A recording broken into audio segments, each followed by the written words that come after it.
அன்பு தமிழ் நெஞ்சங்களுக்கு ஆஸ்ட்ரோ தமிழ் மகளின் இனிய வணக்கங்கள். இன்றைய பதிவில் கன்னி ராசியில் பிறந்த நண்பர்களுக்கு யுத்தக்காரகன் யுத்த களத்தில் இருக்கிறான். யுத்தம் உங்களுடைய வாழ்க்கை போராட்டமும் இறுதி சுற்றில் இருக்கிறது. முடிவு இன்னும் சிறிது நாட்களில் தெரிந்துவிடும். அதுக்கு காரணம் இந்த செவ்வாய் பகவானுடைய பேச்சிங்க. அந்த செவ்வாய் பேச்சு பலன்கள் தான் இன்றைய பதிவில் உங்களுக்காக வரப்போகுது. பதிவினை முழுமையாக பாருங்கள். பதிவு பிடிச்சிருந்தால் லைக் பண்ணி கமெண்ட் பண்ணி மற்ற நண்பர்கள் உறவினர்கள் பயன்பெற அவங்களுக்கும் ஷேர் பண்ண மறந்துடாதீங்க. இதுவரை நம்முடைய ஆஸ்ட்ரோ தமிழ் மகள் சேனலை சப்ஸ்கிரைப் பண்ணாத நண்பர்கள் சப்ஸ்கிரைப் பண்ணி கூடவே தெரிகிற பெல் ஐகானை கிளிக் பண்ணி ஆல் ஆப்ஷன்ஸும் செலக்ட் பண்ணி வச்சுக்கோங்க. கன்னி ராசியில் பிறந்த நண்பர்களே, உங்களுடைய ராசிக்கு 7ஆம் வீடாக வர்றது மீன ராசி. அந்த மீன ராசியில் 7ஆம் வீட்டில் செவ்வாய் பகவான் ராகுவோடு அமர்ந்திருக்கிறார். செவ்வாய் பகவான் எப்படிப்பட்டவர்? உங்களுக்கு 3ஆம் வீடான விருச்சக ராசிக்கும் 8ஆம் வீடான மேஷ ராசிக்கும் அதிபதி. 3ஆம் வீடுங்கிறது முயற்சி ஸ்தானம், தைரிய வீரிய விஜயஸ்தானம், வெற்றிக்கு உரிய ஸ்தானம். 8ஆம் வீடுங்கிறது வம்பு வழக்கு பிரச்சனைகளை கொடுக்கக்கூடிய ஸ்தானம் மற்றும் உங்களுடைய ஆயுள் ஸ்தானம்னு சொல்லலாம். அதுக்கு உரிய கிரகம் 7ஆம் வீட்டில் ராகுவோடு அமர்ந்திருக்கிறார். மே மாதம் 1ஆம் தேதி பெயர்ச்சியாகி மேஷராசிக்கு தனது சொந்த வீட்டுக்கு ஆட்சி பெற்று அமரப்போகிறார். 8ஆம் வீட்டுக்கு உரியவர் 8ல் ஆட்சி. இதனால் உங்களுக்கு கிடைக்கப் போவது என்ன? கன்னி ராசியில் பிறந்த பெண்களுக்கு ரொம்பவே நல்லதுங்க. ஏன்னா மாங்கல்யம் கைகூடி வரும். திருமணத்திற்காக காத்திருக்கக்கூடிய கன்னிராசி பெண்களுக்கு திருமணம் நடைபெறும். கணவருடைய ஆயுள் தீர்க்கமடையும். உங்களுடைய கணவருக்கும் உங்களுக்கும் இடையே ஏதேனும் பிரச்சனை இருந்துச்சுன்னா அது சரியாயிடுங்க. உங்கள் கணவருக்கு ஒரு வேலை தொழில் அமைந்து கணவர் வீட்டு வழியில் ஒரு சப்போர்ட்டுங்கிறது உங்களுக்கு கிடைக்கும். பூர்வீக சொத்து அது கணவர் வீட்டு வழியில் கண்டிப்பாக கிடைப்பதற்கு வாய்ப்பு இருக்குங்க. நிலப்பிரச்சனை இருந்துச்சுன்னா அது சரியாயிடும். அதுவே ஆண்களுக்கு அப்படின்னு பார்த்தோம்னா சமூக சேவை, காவல்துறை, இராணுவம், வெளிநாட்டு தொடர்பு இது அனைத்துலேயுமே வெற்றிகரமான விஷயங்கள் நடக்குங்க. அந்த வேலையானது கிடைத்துவிடும். மேலும் 3ஆம் வீடான சகோதர ஸ்தானத்திற்கும் அதிபதியாக இந்த செவ்வாய் பகவான் இருப்பதால் சகோதர சகோதரிகளுக்கு உரிய கடமைகளை செய்து முடிப்பீங்க. அவங்களுக்கு என்ன செய்யணுமோ, எந்த நல்லது செய்யணுமோ அதை செய்து முடிப்பீங்க. அதனால் குடும்பத்தில் நிம்மதி, சந்தோஷம், மகிழ்ச்சியானது ஏற்படும்.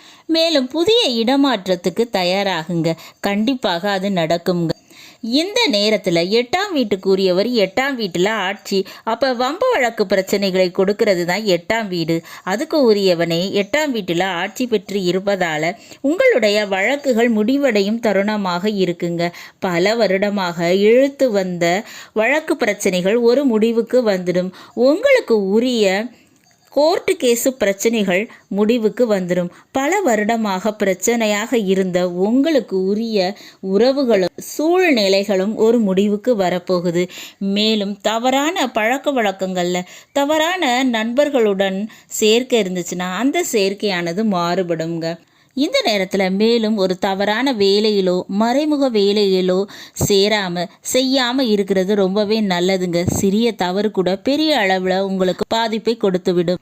ஆனாலும் நிலவரவு அப்படின்றது உண்டுங்க. அதில் மாற்றம் இல்லை. நிலயோகத்தினை பெற போறீங்க. மேலும் செவ்வாய் பகவானுக்கு 4, 7, 8 என்ற பார்வை பலன் இருக்குங்க. மற்ற வீடுகளை இந்த பார்வையால் பார்த்து பலன் தருவார். அதன் வழியில் 8ஆம் வீட்டில் இருக்கக்கூடிய செவ்வாய் பகவான் 4ஆம் பார்வையாக உங்கள் கன்னிராசிக்கு 11ஆம் வீடான கடகராசியை பார்க்குறாரு. அதனால் வெளிநாட்டு யோகமும் தாய் வழி உறவுகள் மூலமாக சில நன்மைகளும் உங்களுக்கு கிடைக்குங்க. அடுத்ததா 7ஆம் பார்வையாக குடும்பஸ்தானத்தை பார்க்குறாரு, 2ஆம் வீட்டை. அதனால் குடும்பத்தில் திருமண யோகம், மங்களகரமான நிகழ்ச்சி நடக்க போகுதுங்க. மேலும் உங்களுடைய வாக்கு, உங்களுடைய பேச்சு இதுக்கு மதிப்பு உயரும். கௌரவம், பேர், புகழ் கிடைக்கும்.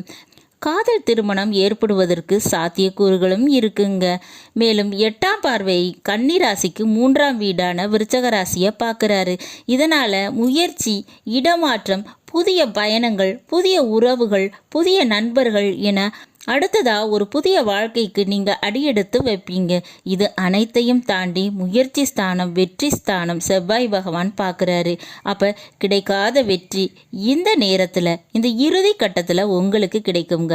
அதில் எந்த ஒரு துறையாக இருந்தாலும் சரி, எந்த ஒரு விஷயமாக இருந்தாலும் சரி, எந்த ஒரு பிரச்சனையாக இருந்தாலும் சரி, வெற்றிங்கிறது உங்களுக்கு நிச்சயமாக கிடைக்குங்க. செவ்வாய் பகவானுக்குரிய அதிதெய்வமான முருக வழிபாடை பண்ணுங்க. நிச்சயமாக உங்களுக்கு இந்த முயற்சிகளில் எல்லாத்துலேயுமே வெற்றி கிடைக்கும். வாழ்க்கையில் ஒரு நிம்மதி சந்தோஷம் இனி கிடைக்குங்க. நல்லது நண்பர்களே, இந்த பதிவு உங்களுக்கு பிடிச்சிருக்கும்னு நினைக்கிறேன். பிடிச்சிருந்தா லைக் பண்ணி கமெண்ட் பண்ணி மற்ற நண்பர்கள் உறவினர்கள் பயன்பெற அவங்களுக்கும் ஷேர் பண்ண மறந்துடாதீங்க. இதுவரை நம்முடைய ஆஸ்ட்ரோ தமிழ் மகள் சேனலை சப்ஸ்கிரைப் பண்ணாத நண்பர்கள் சப்ஸ்கிரைப் பண்ணி கூடவே தெரிகிற பெல் ஐக்கானை கிளிக் பண்ணி ஆல் ஆப்ஷன்ஸும் செலக்ட் பண்ணி வச்சுக்கோங்க.